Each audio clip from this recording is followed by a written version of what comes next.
तो आदाब, नमस्कार, गुड इवनिंग, सत श्री अकाल। एक बार फिर आप तमाम लोगों का स्वागत है क्राइम तक की कहानी के इस एपिसोड में। उम्मीद है पूरी फैमिली अच्छी होगी, अपना और अपनों का ख्याल रख रही होगी। 1992 यानी आज से 34 साल पहले 40 साल की एक महिला गायब हो जाती है। उसके घर वाले गुमशुदगी की रिपोर्ट भी लिखाते हैं।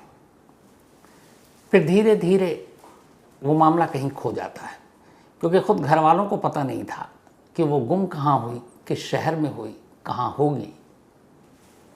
लेकिन चूंकि वो मुंबई की रहने वाली थी, इसलिए फैमिली ने मुंबई में रिपोर्ट लिखाई। पुलिस ने भी ढूंढा, लेकिन कुछ कामयाबी हाथ लगी नहीं। धीरे धीरे वक्त बीता, चीज़ें बदल दी गई। 92 के बाद 93 हो गया। मुंबई में सीरियल ब्लास्ट, वो दाऊद इब्राहिम वाला, तो बहुत सारी चीज़ें बदली। फिर पुलिस एक महिला की गुमशुदगी की केस को कितना तवज्जो देती, वक्त के साथ वो सब कुछ भुला बैठी। धीरे धीरे वक्त बीतता गया। इधर मुंबई से दूर अहमदाबाद में एक घर, और उस घर में एक भरा पूरा परिवार रहता है। जिंदगी में सब कुछ ठीक ठाक चल रहा है। घर का जो मुखिया वो एक छोटा मोटा बिल्डर, जो छोटे छोटे कंस्ट्रक्शन के काम करता था, नाम शमसुद्दीन। शमसुद्दीन की पत्नी, उसके बच्चे, उसके भाई भाभियाँ, पूरा भरा पूरा परिवार था। लेकिन 2010 के बाद अचानक इस फैमिली में कुछ अजीब सा एक चीज़ महसूस करते हैं पूरी फैमिली वाले। कभी कोई बीमार पड़ जाता, कभी अचानक कोई अजीब हरकतें करने लगता, रात को लोगों को घर के अंदर डर लगने लगता, कुछ लोगों को सपना आता कोई भूत है वो उन्हें मार देगा। पर बाकी घर वालों को जब ये बताया गया तब सबने कहा कि ये सब वहम है, कुछ नहीं होगा। धीरे धीरे वक्त बीता, लेकिन घर वालों का डर दूर नहीं गया।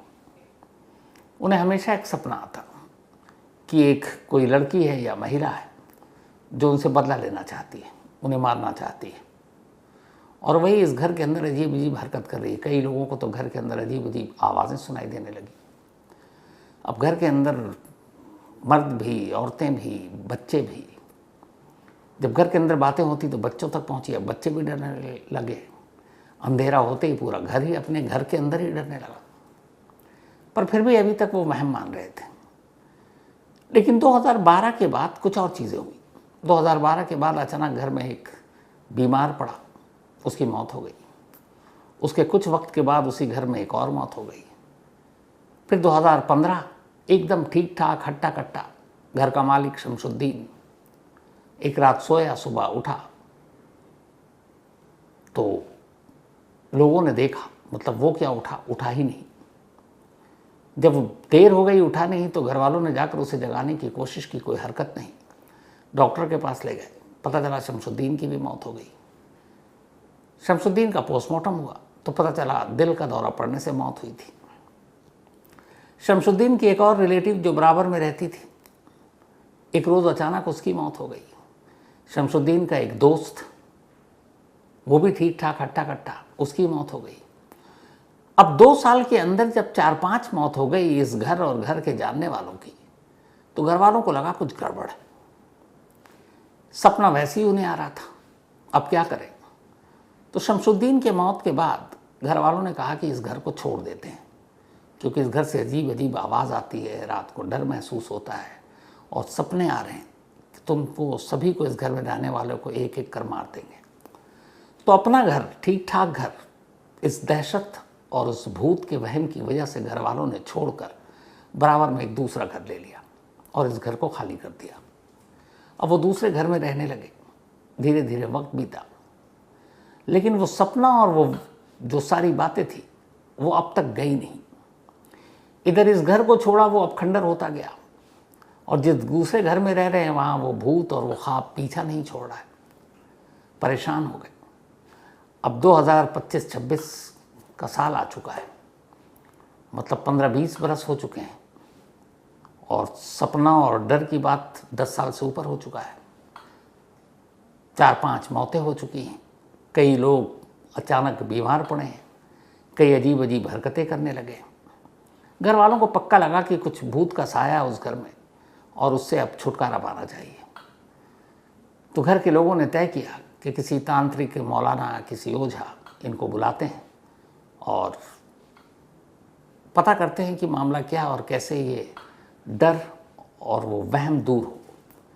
तो उन्होंने तंत्र मंत्र का सहारा लिया। तांत्रिक आया, उन्होंने पूछा, सवाल जवाब होता रहा। उन्होंने बताया किस तरह का डर, किस तरह के सपने, ये सारी बातें होते रही। वो जवाब देते रहे, फिर वो जैसा कहता रहा वो लोग करते रहे। तंत्र मंत्र, जादू टोना, दुआएं सब होती रहीं।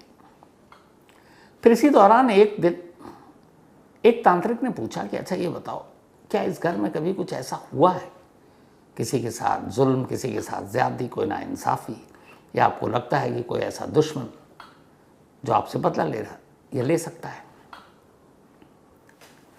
और उसने कहा कि सच बताना, क्योंकि फिर तभी इसका इलाज कर पाएंगे, हम उसका फिर हल बताएंगे। घर के एक शख्स ने तांत्रिक से कहा हाँ हुआ है। उसने कहा क्या हुआ? उसने कहा असल में एक कत्ल हुआ था, लेकिन कत्ल कहीं और हुआ था, पर लाश इसी घर में दफन। इस घर के सेप्टिक टैंक में एक लड़की की लाश दफन है और उसको हमारे भाई ने मारा था। और इस बात को तो अब बरसों बीत गए, 34 साल हो गए। अब उसने सिर्फ इस उम्मीद में कि तांत्रिक को ये बात बताएगा और तांत्रिक उसका हल बताएगा, और वो भी जो भी उस आंगन में, सेप्टिक टैंक में जिसे मार कर दफनाया गया है, वो उसका इलाज करेगा ताकि वो घर वालों का पीछा छोड़ दे। और फिर इस उम्मीद में भी कि जिसने कत्ल किया वो 2015 में उसकी खुद मौत हो गई है, तो अब तो पीछा छोड़ दे। जिस कातिल ने कत्ल किया उससे तो बदला ले लिया। जो उसका एक दोस्त जो इस कत्ल में शामिल था उसकी भी मौत हो गई, तो उसको भी भाई अब तो बख्श दो। जिस घर में कत्ल किया गया था उस घर की जो मालकिन है उसकी भी मौत हो गई है। तो उसके कत्ल से जुड़े जितने कैरेक्टर थे, एक को छोड़कर सभी की मौत हो चुकी, लेकिन पूरा घर परेशान है। सिर्फ एक भाई है जो अभी तक बचा है। हालांकि उसने कत्ल नहीं किया, लेकिन कत्ल के बाद लाश को छुपाने में उसने मदद की थी। तब ये बात उसने तांत्रिक को बताया। इस दौरान में हुआ ये कि जब तंत्र मंत्र घर के अंदर होने लगा, एक मोहल्ले में इस तरह की चीज़ें, कोई तांत्रिक आया और इस तरह की चीज़ें हों, तो आस पड़ोस के लोगों की भी नज़र पड़ती है। और ये तंत्र मंत्र ऐसी चीज़ें हैं जो रात के अंधेरे में की जाती हैं, तो वो धूप बत्ती और बाकी सारी चीज़ें। तो कुछ पड़ोसियों को भी शक हुआ, और उन्हीं पड़ोसियों में एक मुखबिर भी था जो पुलिस को जानता था, पुलिस के लिए काम करता था। उसने पुलिस से कहा कि अचानक हमारे पड़ोस के घर में एक अजीब तरह की तंत्र मंत्र की चीज़ें चल रही हैं और लोग डरे हुए हैं, और इस परिवार में कई मौत हो चुकी है, वो मौत भी अब शक के घेरे में है, तो इसकी आपको जांच करनी चाहिए। अब अहमदाबाद की क्राइम ब्रांच को ये खबर मिली उस मुखबिर से। क्राइम ब्रांच की टीम को भी अजीब लगा कि एक पढ़ी लिखी बस्ती में इस तरह के तंत्र मंत्र की चीज़ें चल रही है, तो मामला है क्या? अब सादी वर्दी में पुलिस वालों ने उस घर के ऊपर नज़र रखनी शुरू कर दी।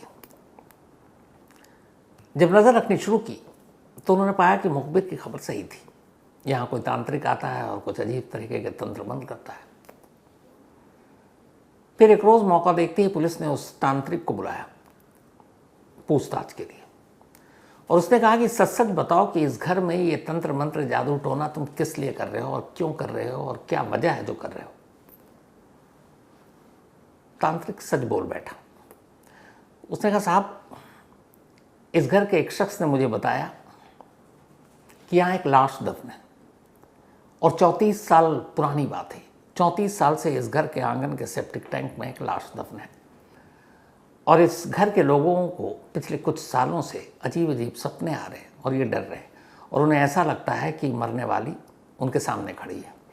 तो यहाँ तक कि रात को लोग अपने बेडरूम से बाहर निकलने से भी डरते हैं, वॉशरूम तक जाने से डरते हैं। और फिर इस घर में कई ऐसी चीज़ें हुई, कुछ बीमार पड़ गया, कोई ठीक ठाक था, अचानक उसकी मौत हो गई।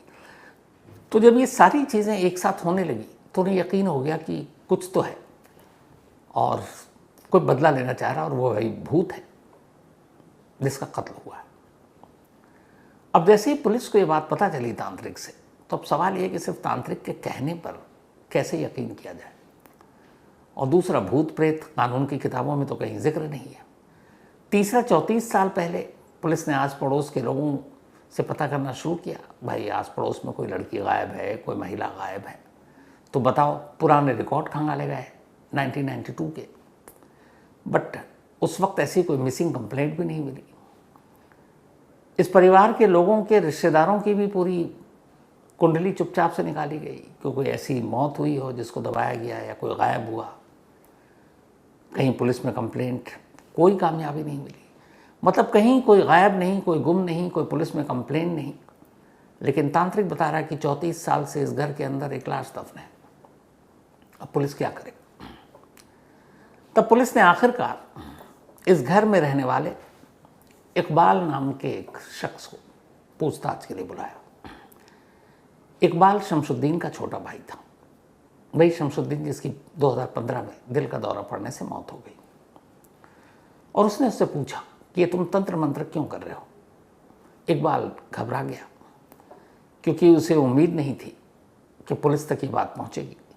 उसने फिर यही कहा कि साहब, हम लोगों को अजीब अजीब आवाज़ें आती हैं, अजीब अजीब तरह से घर के लोगों को कोई डरा रहा है, हमें खुद पता नहीं, तो हमने इसीलिए तांत्रिक तंत्र मंत्र और झाड़ फूक कराकर सब कुछ ठीक करने की कोशिश की। यहाँ तक कि इस डर और दहशत की वजह से हमें अपना घर छोड़ना पड़ा, और वो घर कई सालों से खाली है। अब लोग उसे भूत बंगला तक कहने लगे।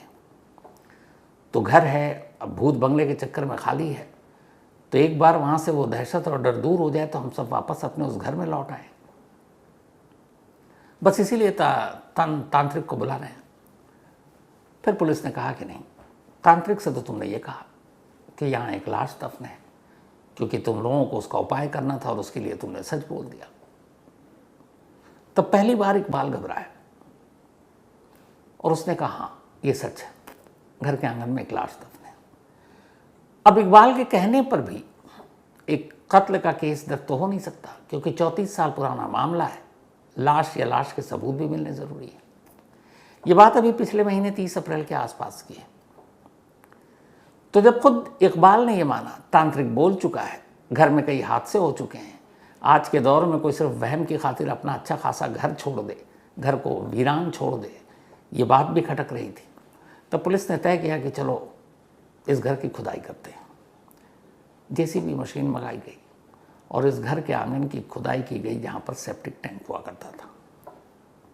कई घंटे तक खुदाई चली। कई घंटे की खुदाई के बाद मिट्टी से पुलिस को कुछ सबूत मिले। 5 इंसानी दांत और हड्डियों के चंद टुकड़े। दांत देखकर साफ पता चल रहा था कि इंसानों के दांत हैं। हड्डियों के टुकड़े भी पुलिस ने अपनी कस्टडी में लिया। अब ये तो तय था कि यहाँ पे कोई लाश थी, क्योंकि सबूत अंदर से बाहर आ चुके थे।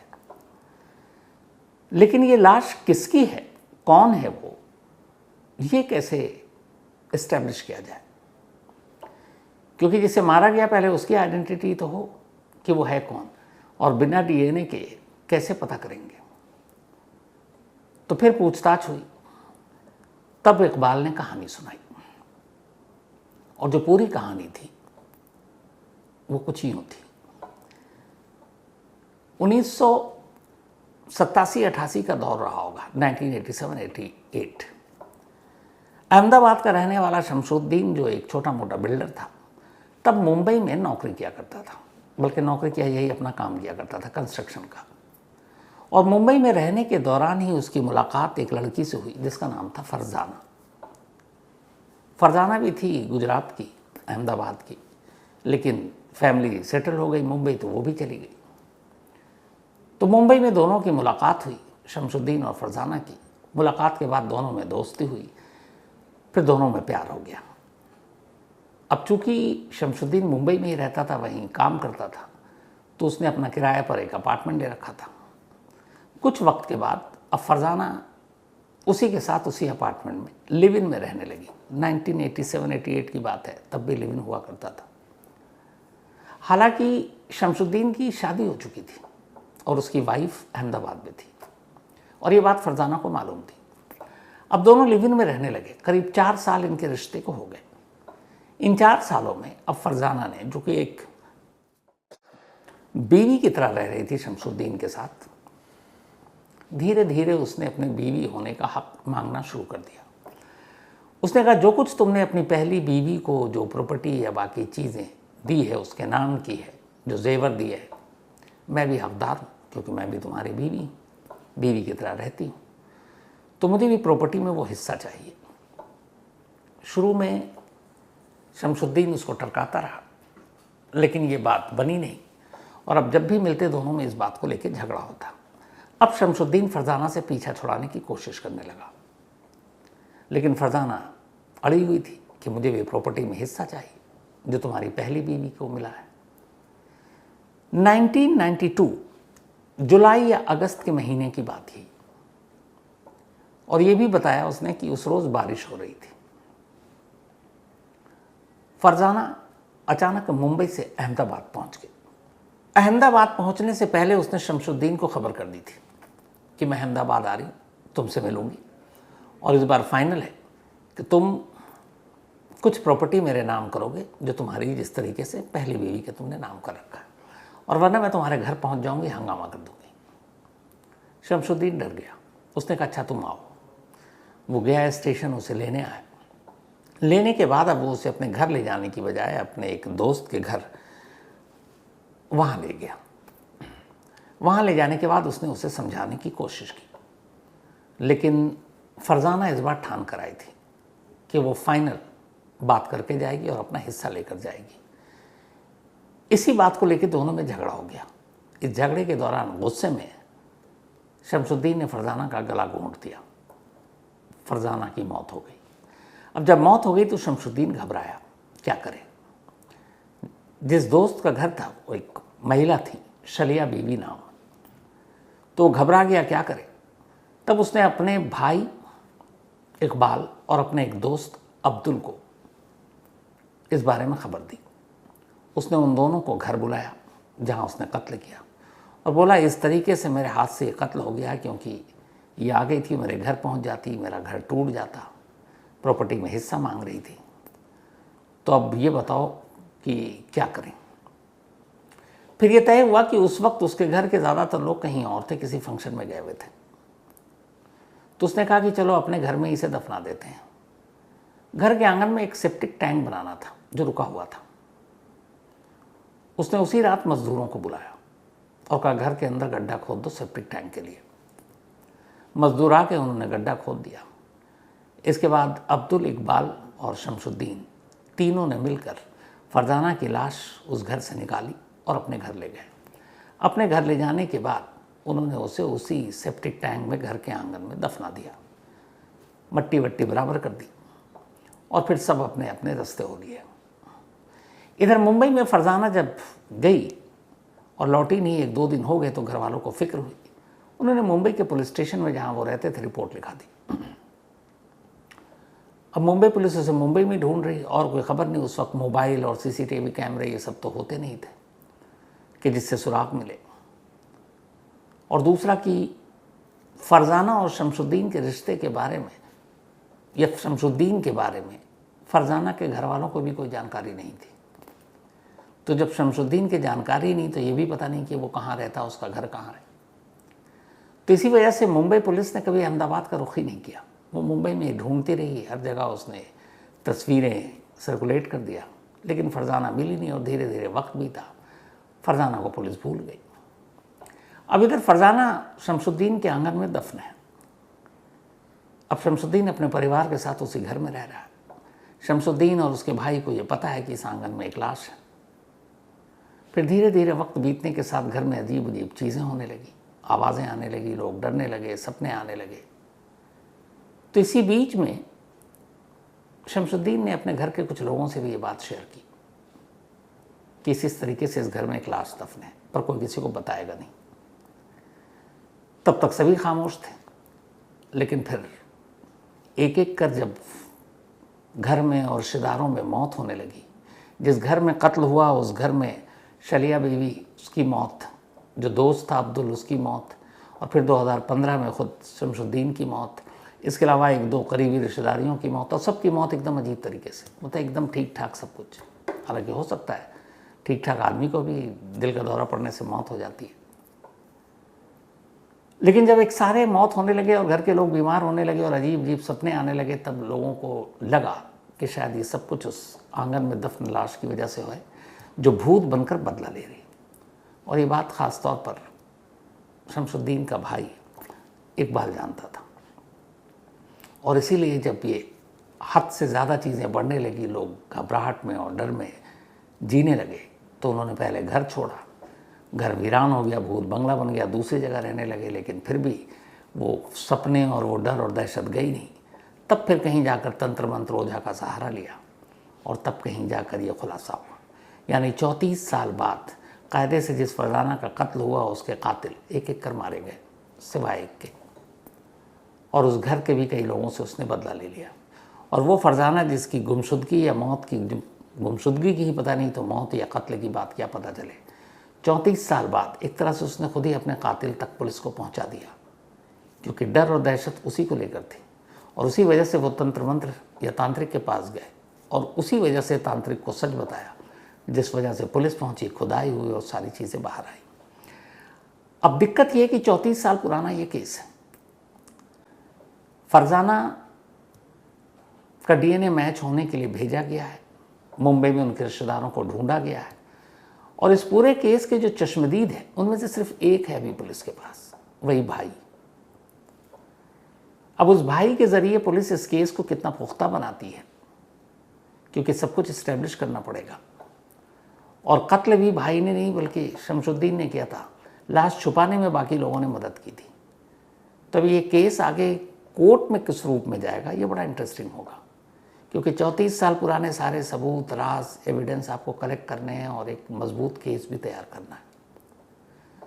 तो वो 5 दांत और चंद हड्डियाँ, उनके सहारे डीएनए, और डीएनए से ये मिलान कि ये फरजाना ही है, और उसके बाद कत्ल का मकसद, और कत्ल के बाद लाश को छुपाने में मदद करने के गुनहगार, जो फ़िलहाल एक ही बचा है। तो अहमदाबाद क्राइम ब्रांच के सामने ये एक चुनौती है केस, और इसी चुनौती का इस वक्त वो सामना कर रहे हैं, और इस केस की जांच अभी जारी है। तो ये थी कहानी उस फरजाना की जो 34 साल तक एक आंगन में दफन होकर भी कम से कम उस घर वालों की नज़र में उन्हें वो डराती रही, और आखिर में अपने ही कत्ल का खुलासा कुछ इस अंदाज में कर दी। तो आज की कहानी में इतना ही। अब आपसे मुलाकात होगी कल रात 9 बजे किसी नई कहानी के साथ। तब तक अपना और अपनों का ख्याल रखिएगा। Thank you very much.